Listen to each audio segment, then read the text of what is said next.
Welcome to another episode of the Growth League podcast. I'm here with my guest, first-time podcaster, Kate Brown. She's the Chief Marketing Officer at Insurely. Kate, welcome to the show. Thank you so much for having me. I'm so excited. Now, I got to meet Kate a little bit more than just online meeting at this past weekend. We were at the Gathering. Kate, I think it was your first time at the Gathering conference, right? Is that right? Very first time. Yep. A whirlwind, wasn't it? Oh my gosh. Yeah. It is a buzzing event there. You don't stop. You learned a little about yourself there. Yeah. I feel like I walked away with a different perspective just as a marketer in general. But I was saying to my team yesterday, it was both professionally and personally. I feel like I took the same amount from it. So it was an incredible experience. It's awesome. Kate, give our listeners some context on your career. Like, how did it start? Where have you gone as a marketer, and what has brought you to today in leading the marketing function at Insurely? Sure. I love this question because I'm pretty unconventional in my journey. I took psychology in school. I had originally planned on going into law, so very, very different. But one thing led to another, and I ended up falling in love with yoga of all things. And then I live in a small, big community. I'm Northern Alberta. I'm up in Grand Prairie, and when I started really, really loving practicing, I noticed that there was no online presence. So between kind of having that revelation and then COVID hitting at the same time, I was like, well, maybe I should create an online yoga program since there's nobody able to go into the studios Sounds anymore. like the natural decision. Yeah. Totally. So I feel like I'm naturally very creative. I've got the marketing mindset, but I had never really worked in the world of marketing per se. I've worked in business and such, but yeah, my hobby became a business. I rolled up my sleeves and I figured out how to create my website. I did all of my marketing. I created content, learned how to create videos, and then that kind of took off. And so then I went a little bit deeper, and I had an actual full-fledged website, and it still lives today. I'm a silent partner in it, but it's fully running and subscription based. And that really got my juices flowing, I guess, for marketing in general. I became a really big part of our community up here in the wellness world. And I realized that I had this analytical skill set along with a creative skill set. And yeah, so from there, I just started branching out, and I actually started with Insurely just to help with their content writing. So I was just going to help write their nurture sequences, you know, support the overall marketing vision that they already had. Yeah. And within, like, I don't know, 2 months, I was recoding their CRM system and coming up with a new way for our sales process to flow. So it just one thing led to another, and I just hit the ground running. And 2 years later, I'm the CMO, and I Wow. get to head overall impact. That's awesome. You kind Yeah. of a little bit here, a little bit there, came with the intention of adding value. It didn't matter in what capacity, but what were some of the things that became clear to you that this was the actual right role for you? No, I mean, forget about what they saw, but how did you start to know that, yeah, I want to lead a function? Well, I love a good challenge, and we can get into this a little bit later, I'm sure, but insurance is a very difficult industry to market. The financial sector in general it's not necessarily something that you can take a playbook of another industry and kind of recreate it. It's you're creating your own as you go. So I guess once I started getting involved with the CRM system and creating these workflows and seeing how that impacted our sales process and how efficient we could become, and it just really snowballed where I was like, I love being a part of a startup. For one, we're a well-funded startup. We've been around for 5 years.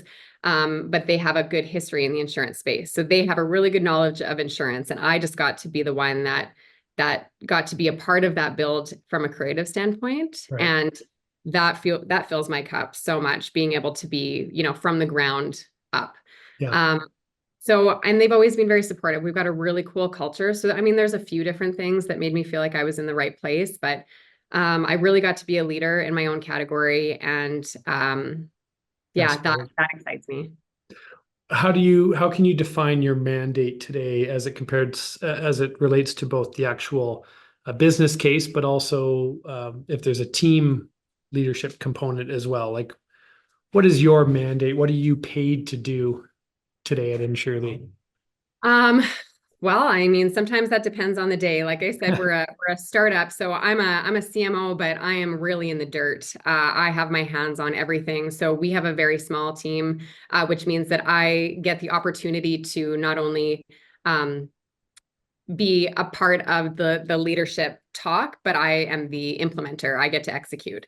So we from a leadership standpoint, I have a social media girl. She's amazing. I love her. She's creative. And we work together in that front. But otherwise, I'm kind of a team of one over Yeah. here, which is crazy when you think of how big our industry is, and we're one of three in Canada that can do what we do. So it's a big job at times, but I work really closely with my CEO. He's very involved. He's very creative. So I'm very lucky in that sense. And then we've got, like a leader of culture and a leader who manages our sales team, like the people. So we work Well, really closely together. well, did you see the Gary Vaynerchuk session at the gathering? Oh my gosh, yes. You can't be a leader and not be in the dirt. So there you go. Yeah, he's not in the penthouse, he's in Not the in the dirt. penthouse. I really resonated with that. What do you find the most challenging in a marketing leadership role in your role today? Like, what is the biggest thing that keeps you up at night, causes you pain, makes you frustrated, concerned, rip your hair out? Tell us about that. Well, again, it could be, I mean, it's probably similar for a lot of people, but I feel like sometimes it's a bit different for our industry. But we constantly have a lead problem. That's what I say to myself all the time. It's always being two steps ahead, and that's what makes us different in our industry. Is become we've come from a brick and mortar industry where people are they operate so much differently, and they scale so much differently. So it keeps me up at night to make, you know, I guess two parts. I make big decisions on what our next big thing is of being a challenger brand in a way and doing something unconventional that hasn't been done before. So you don't exactly know how it's going to go. Yeah.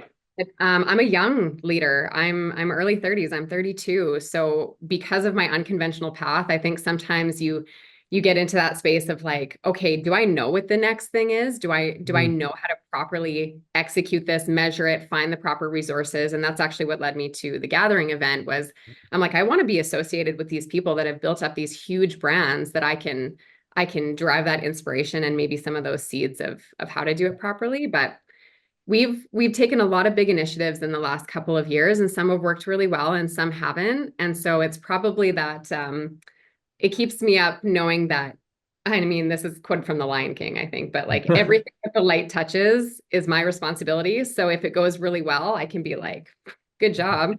And if it doesn't, you're like, you got to own that, right? So Wow. So something as complex and broad as lead pipeline and opportunity growth and really growth of the organization, you internalize that as something that it's all my domain, it's all my accountability.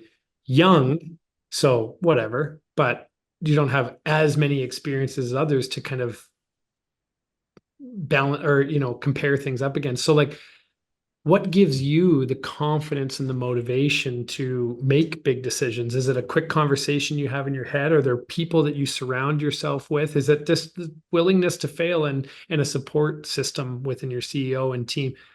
How do you do that? How do you make that right in your mind? it's a great question.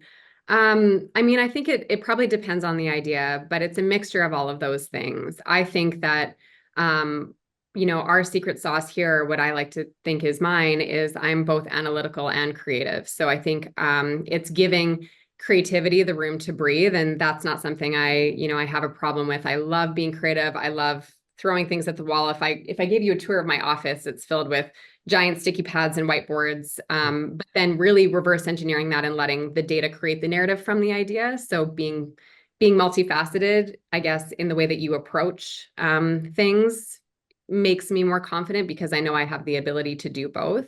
Yeah. But yeah, the days, there's always a few days a year where you're just like, oh man, what am I doing? Like how do I know how to properly do this? And there's a lot of weight to that. And yeah, luckily I have an amazing team. Our culture is very I mean comforting. It's we are allowed to fail. We're allowed to create big ideas and if they don't fully work out to affiliate marketing was one of ours that did not, it was I super saw your underwhelming. post. I saw your Yes. post about that. Yeah, it's super underwhelming. And that was a hard hit for me because you know, I think as marketers too, you get really invested in your ideas, right? Like you got to believe it full-fledged, I think, to take it to the Yeah, end point that you want. And that didn't work out. And I had to own that failure. But luckily, we know that there's lots of things that you can learn from failures. And that actually brought us to multiple opportunities that really helped us and elevated us with our brand. So it's a mixture of all of those things. Yeah, yeah, I'm in a space that allows me to thrive in the things that I'm good at. that's awesome. Unpack the problem around leads, because every single marketing leader that listens to this podcast and everyone that's been a guest always has a leads problem, and it's some version Yeah. of quantity, quality, and blah, blah, blah, whatever. But so I don't want to know the details, super, super detailed, but help unpack the problem as it shows up for you guys related to leads, because I think that there's a lot of folks that just want to feel that they're not the only ones. Oh, totally. This way. Yeah, I mean, I think marketing in general, you have a lead problem. You always want more consumers, right? For us, we're fully digital, so that's a great opportunity and also can be somewhat challenging in the sense that like our storefront is online. We could be the best company, but it's the best marketed company that wins. So if nobody knows we exist, then it doesn't really matter how Go great our back, tech. go back a bit. I love that, because there's a similar saying that we have, but way less good than that. What did you just say? It's not the best company that wins, it's the best marketed company. I love it. Yeah. Okay, So, carry and on. Sorry. especially, no, I love that, especially in our industry. Again, we're one of three that can do what we do in Canada, but we're going up against brick and mortar organizations that have huge budgets. They've been around for a really long time. A lot of these are banks. They're very established companies or organizations. So for us, it's like being a challenger brand within this space and having people. I actually heard this in one of the speeches too, and it's so accurate. The industry has really kind of ruined the psychology in the consumer mind, right? Like of how they view our industry. It's just Totally. nobody loves insurance. When people go into financial spaces, it's not something that they always want to venture into. So it's really reframing how people view us Yeah, and being able to be challengery. So you're going up against these brands, but then also converting them to come with you and building enough trust to do that. So right. it's, yeah.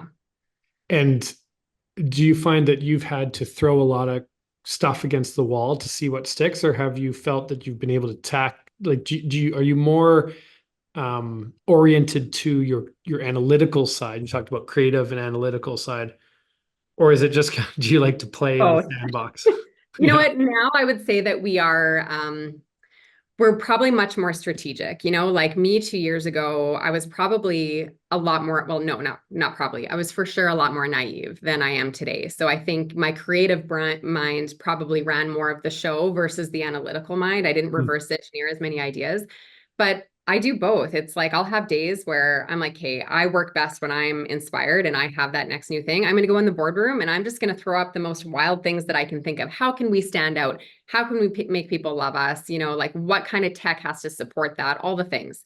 But then I take those ideas and I go down and I'm like, okay, so how is this actually going to work? Why is this actually going to, at the end of the day, it has to convert.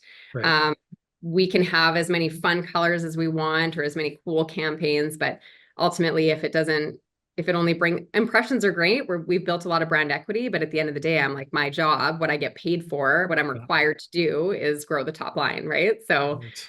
um, yeah, I don't Well, know. I think you're already way ahead of most marketing leaders that forget that that is the main reason why we're here, right? We're here to create a business impact, top line. Don't get it confused, right? Totally. Yeah. Don't get it confused. Now, how does the very real capacity constraint that you and many other marketing leaders are exposed to in terms of like just from a personnel standpoint, how does that shape your approach today? What things do you need to what things do you need to do that maybe other organizations and marketing leaders don't need to think about because they have plenty of people all sitting in the right seats? Like, how are you playing the game with the capacity and expertise constraint that you're burdened by? Ooh, yeah. I mean, this is probably one of my favorite questions because I am so proud of the efficiencies that we've built from a tech standpoint for how we scale our team. Sweet. Tell me about it. Yeah, so most companies, they can't handle the, not only because it's brick and mortar versus online, like we're able to scale a lot more because we have a digital product. Right. But outside of that, we're able to scale because we have the efficiencies built into our back end where our texting, emailing, outreach, that's all automatic, but it's also all personalized. So it's based on the objection that the consumer has for why they're maybe not purchasing on their own or why they're not purchasing from us in general. So we reverse engineered this actually just a couple weeks ago to see what all of these different workflows, whether that's partnerships or just our sales team in general, how much this has impacted the way that we can scale and how many people we need to hire. Yeah. And right now we're sitting at it replaces about 10 people on its own just by having all of these systems in place on the back end. So really what we do now is we know that our tech supports our team. It's like a 50-50 job, but then our human aspect of it, it's really not hard to stand out in our industry because nobody really has great customer service. So Wow. we hire the other half of that as the tech supports it, but then the people we hire based off of personality. So we hire specific personality traits that are built for this role. So Right. it's like the flywheel of just supporting each other. So it's a little bit of both. That's cool. Does your automation and your sort of tech support within the marketing system lens, do you anticipate that it will allow you um to grow a lot from a top and bottom? Like at what point will you need to inject more human capacity into that? Or is there a long runway in terms of the way it's been built out? Oh, I mean, that's kind of a loaded question at times. We don't want like the tech piece or even AI, if we're bringing that part in to replace our people. Yeah. I think our people is what makes us different. That's what we exaggerate. Excuse me, we exaggerate from a challenger brand standpoint to really set us apart. It's our people, it's our culture. Our culture is our brand. Yeah. Um, but the ability for AI to answer really robust questions just on insurance needs, if they don't actually need help from a Yeah. person, like the I, scalability is unlimited, honestly. totally. You just need the right amount of people. Yeah, I don't And want to go into that whole topic. I I mean, you know. could be I'm like, how do I 100%. touch No, no, no, I hear you. That's cool. So for you, you're on one hand, you're in the mud right now doing it, and you're thinking high level, and you got a lot of years ahead of you in this game. I'm curious, what have you come to understand as being your superpower as a marketing leader today? Something that you feel so comfortable with. It's just like, I'm going to use this weapon. And it doesn't have to be a tactical thing. I'm just saying, like, as a marketing leader, what do you believe is your red cape? that? Oof. I think probably just, I mean, I even think this from a personal standpoint, and it's really just being able to be multifaceted, right? Being able to be adaptable, agile, analytical, creative. I think the best marketers are probably the ones, or I think the ones that harness all of these different parts of themselves and allow them to exist simultaneously. So, I mean, I feel like that's my secret sauce that I said in the beginning, where I love that I can use both sides of my Yeah, brain in that process. But yeah, being adaptable, being open, and allowing yourself to be really creative without judging exactly where that idea is going to go, yeah, right? yeah. So giving yourself the space to be all things and um probably just like a long-winded answer, but I really lean into learning. So what I've learned throughout, whether that was in the yoga space or school or definitely here, it's if I don't know something, then I'm sure going to be reading a podcast, Yeah. listening to a podcast, reading a book, going to an event, reaching out to somebody. Like I've created a really amazing network of founders that I just get to kind of lean on and find mentorship within. And that not only inspires me, but it creates momentum, it plants seeds.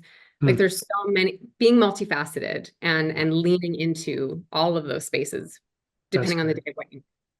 Yeah. What's your weakness?